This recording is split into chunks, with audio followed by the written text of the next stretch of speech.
You are listening to the Keep the Weight Off podcast with Dr. Angela and Marchelle, episode number 129. Welcome to the Keep the Weight Off podcast, where we bust all the dieting myths and discover not just how to lose weight, but more importantly, how to keep it off. We go way beyond the food, and we use science and psychology to give you strategies that work. And now your host, Dr. Angela Zechmann.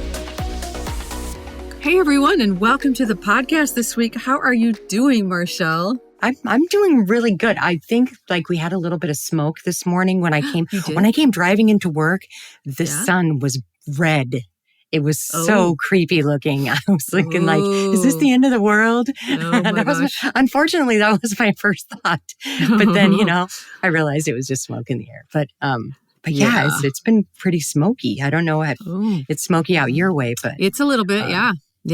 So, well, it's wonderful summer weather, and it's not terrible smoke. It just kind of makes everything pretty. So anyway. Yeah, right? Yeah.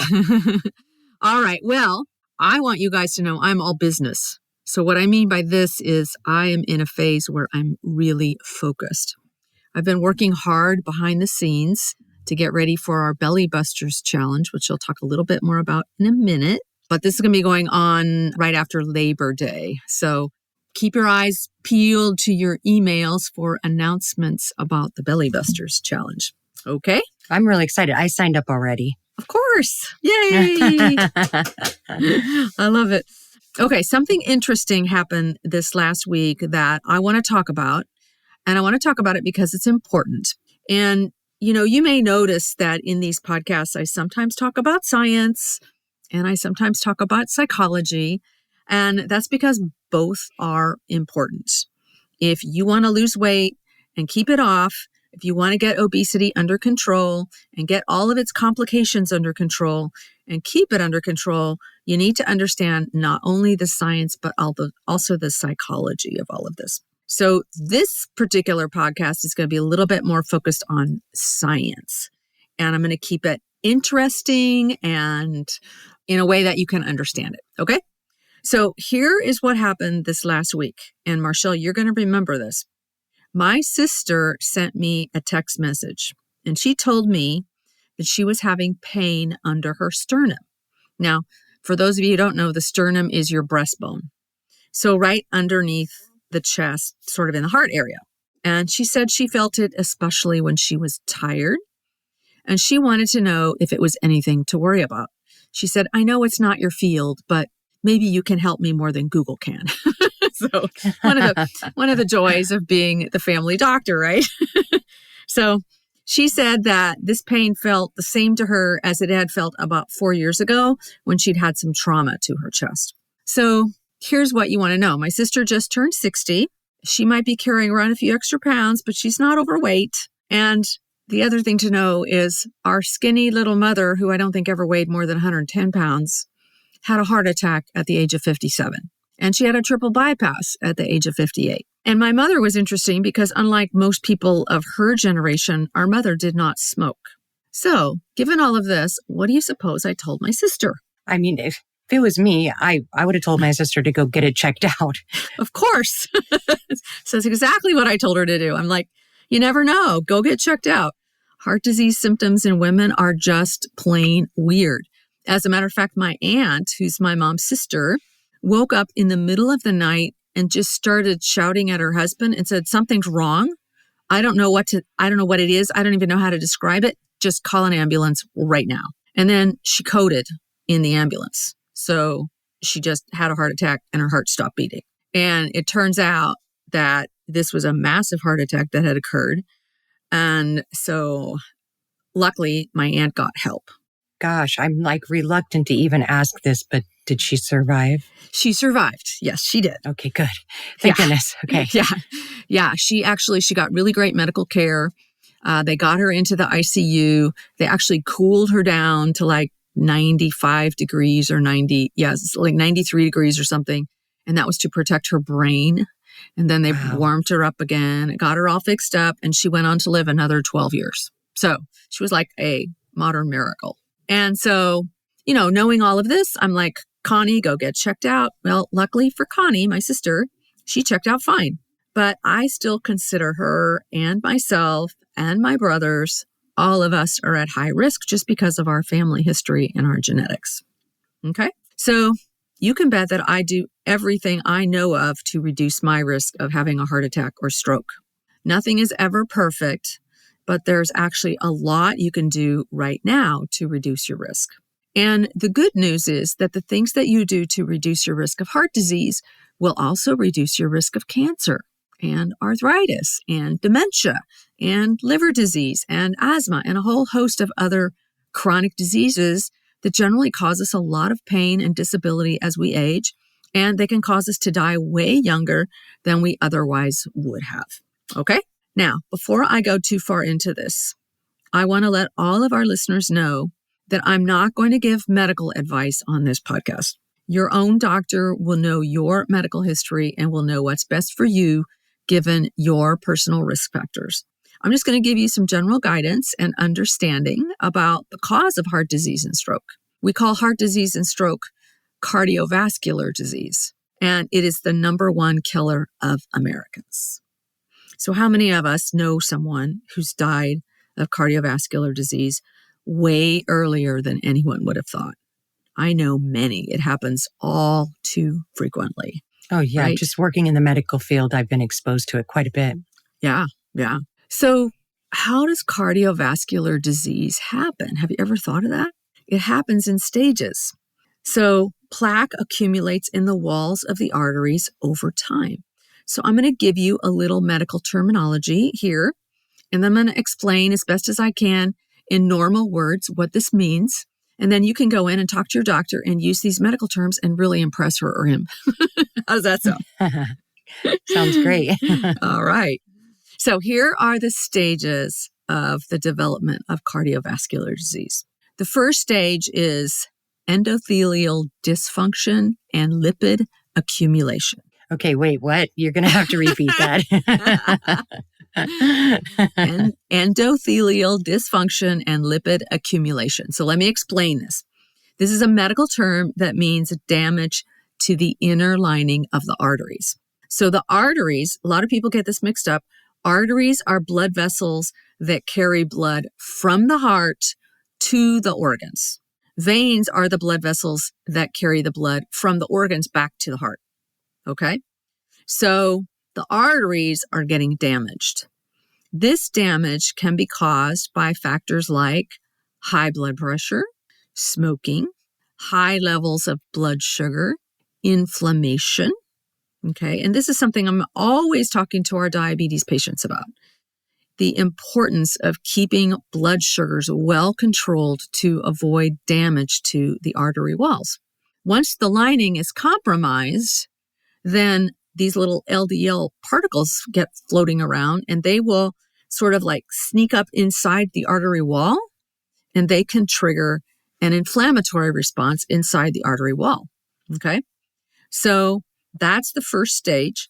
The artery wall becomes damaged and it starts to collect LDL cholesterol in it. Does that make sense, Marchelle? Yeah, this is scary. Did I explain what those big words mean? Yes. Okay, good. Okay. Stage 2 is the inflammatory response creates foam cell formation. Okay, so foam cells. So anytime our system gets damaged, let's say you have a little minor scrape, our immune system is going to rush in to get rid of any germs and fix the problem. So the same thing happens to the artery wall. Immune cells, particularly immune cells called macrophages, come to the site of the injury in the artery wall. They come in and they surround the LDL cholesterol and they form these things called foam cells. Like I like to think about it as like just a big glob of soap suds almost. Like they're just trying to clean it up, right? And the foam cells are a key component of early plaque development. So as the foam cells start accumulating, they form a fatty streak inside the artery wall. So we've got stage 2, where we've got the damage to the artery walls, we've got the LDL cholesterol coming in, and then we've got the immune system responding and creating these foam cells that create fatty streaks. Okay?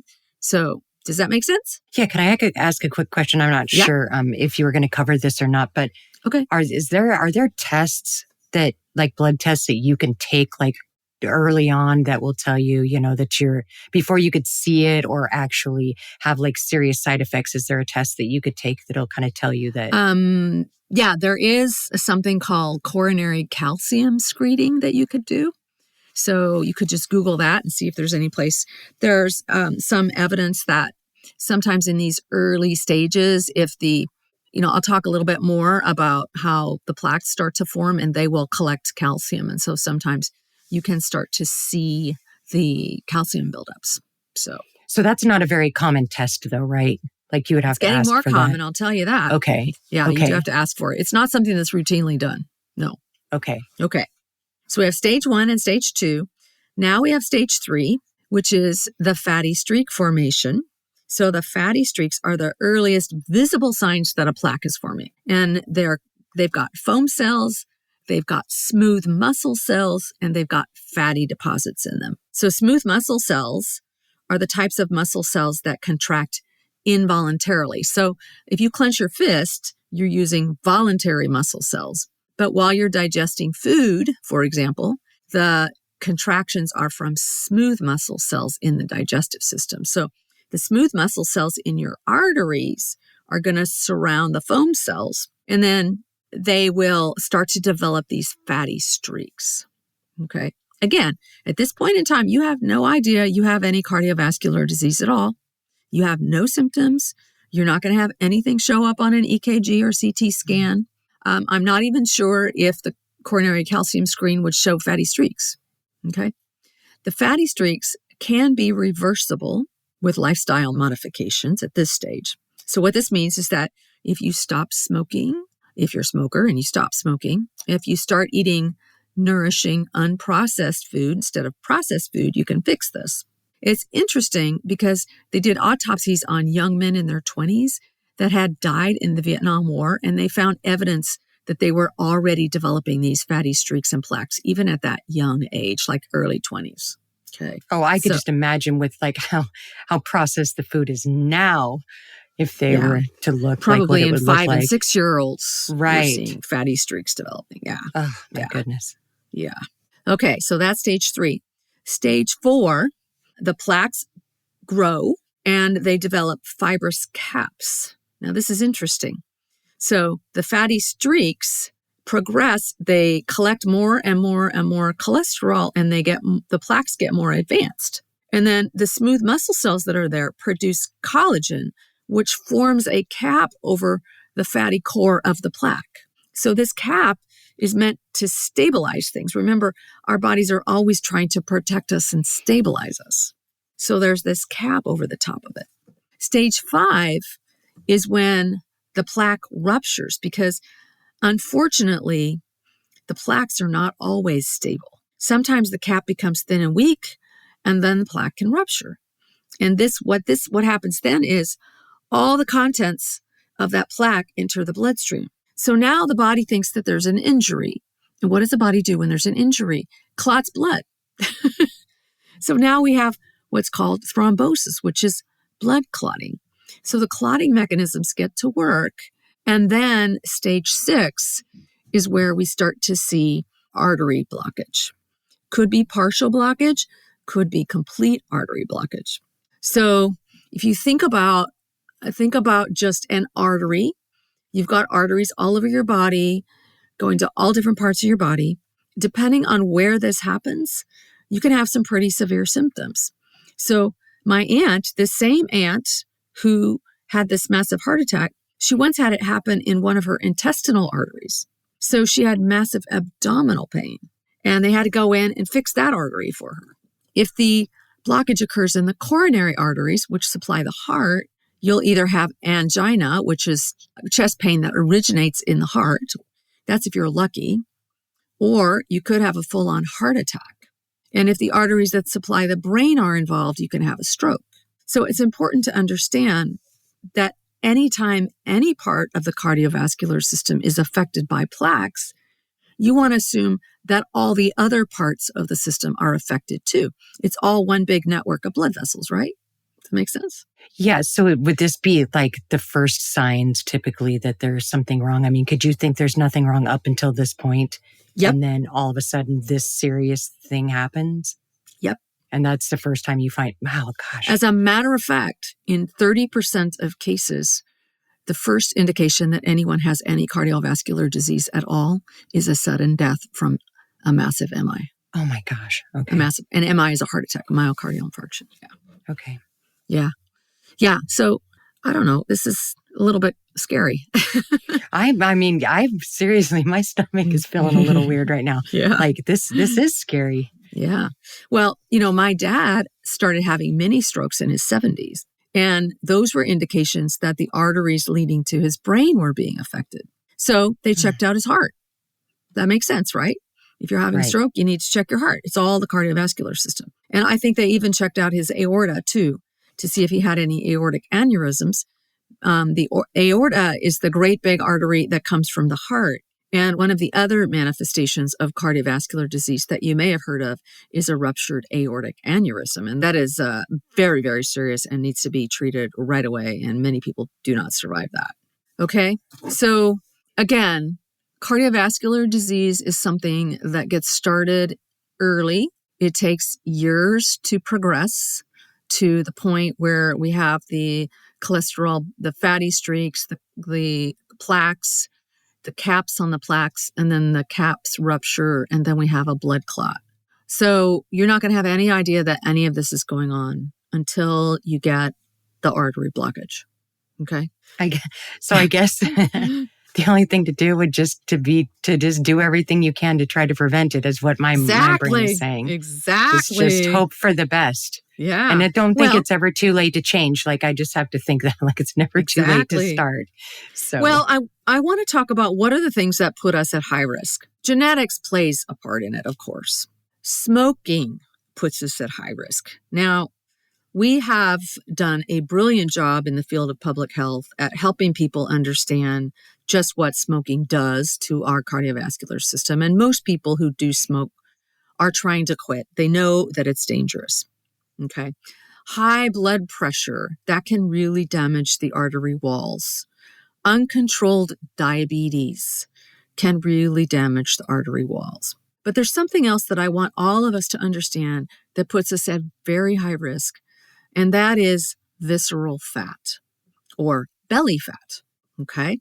So most people hate having belly fat. And the reason that they hate it is because it gets in their way. It makes it hard to breathe. It makes it hard to move. It makes it hard to get dressed because nothing fits right. And they see it as more of a cosmetic problem. But I want all of us to understand that belly fat is not a cosmetic issue. Belly fat creates endothelial damage to the blood vessels, damage to the artery walls, and it creates the inflammation that is so dangerous, and it creates high blood pressure. This is why the disease of obesity is one of the risk factors for cardiovascular disease. And it's also one of the risk factors for cancer. Okay, so I do everything I can to help people understand that visceral fat is dangerous fat and it will take years off of our lives. And it's important to focus on getting rid of it. So when you understand all this, it's really scary. And I bet you want to do everything you can to get rid of it so that you can reduce your risk of cardiovascular disease and cancer and a whole host of other nasty diseases. Does that make sense? Yeah. I mean, when you put it like this, yeah. gives me kind of a new perspective on why I want to do stuff, because before I don't know, when you don't know this, you want to be healthy and, but putting it like this with the science behind it, it's a little more serious. If this podcast saves one life, we have done our job. So what I want you to know is I'm here to help you with this. So I'm holding this Belly Busters Challenge right after Labor Day, September 5th through the 8th. So it's a 4-day challenge that we're going to do together in a dedicated Facebook group. It's a ton of fun because we're all learning incredible stuff together, and I'm giving you little exercises to do. And we have daily prizes for people who participate in doing the exercises. And We also have a grand prize for anybody who participates in all 4 days of the daily challenges. So I want you to learn how to get rid of belly fat, and I want you to have fun doing it. And I also want you to understand this could save your life. And so don't just keep it to yourself. Tell everybody you know that they have an opportunity to really learn how to get rid of visceral fat, the belly fat. Okay, so if you're interested, here's all you have to do.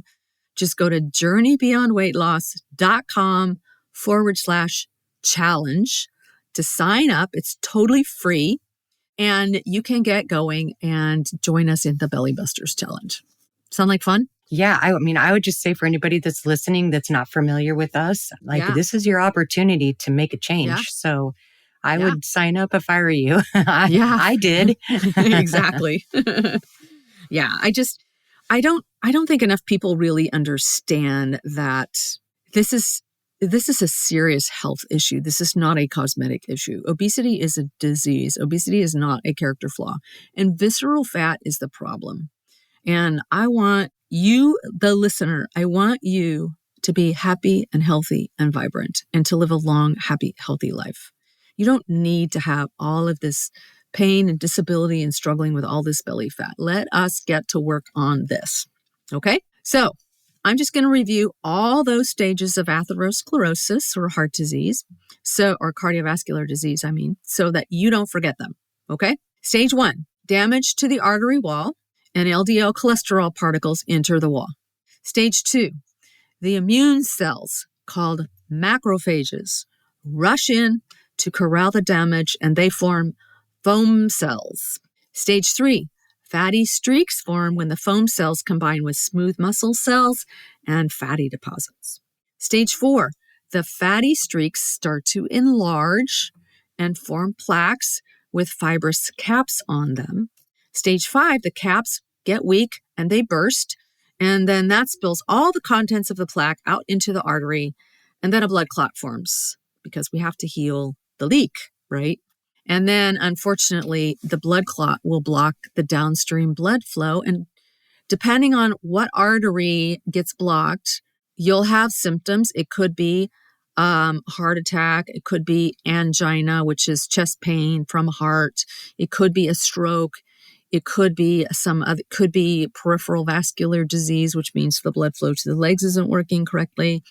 There could be an aortic aneurysm that ruptures. There's a lot of different manifestations of cardiovascular disease. But in 30% of cases, the first sign of heart disease is a sudden death. So do what you can to avoid this. If you smoke, work at quitting. Make sure you're treating your high blood pressure if you've got high blood pressure. And finally, come and join us in the Belly Buster Challenge, September 5th through 8th. And again, the sign-up page can be found at journeybeyondweightloss.com/challenge. Do you have anything else to add, Marchelle? Yeah, I mean, if anybody's listening to this and this information, triggered you in some way or made you feel something like scared, which is what I feel, sign up for the Belly Buster Challenge. I mean, this is your opportunity to really make a change. I mean, we're giving you an opportunity here. I'm going to teach you all about belly fat. I'm going to teach you how to get rid of it so you can make some lasting changes. All right. Yeah. Okay, everyone, that's all for this week. We will see you next week. Have a great week. Talk to you later. Bye-bye. All right. Goodbye, everybody. Hey, if you really want to lose weight and keep it off for good, your next step is to sign up for Dr. Angela's free weight loss course, where you're going to learn everything you need to get started on your weight loss journey the right way. Just head over to journeybeyondweightloss.com/free course to sign up. Also, it would be awesome if you could take a few moments and write a review on iTunes. Thanks, and we'll see you in Journey Beyond Weight Loss.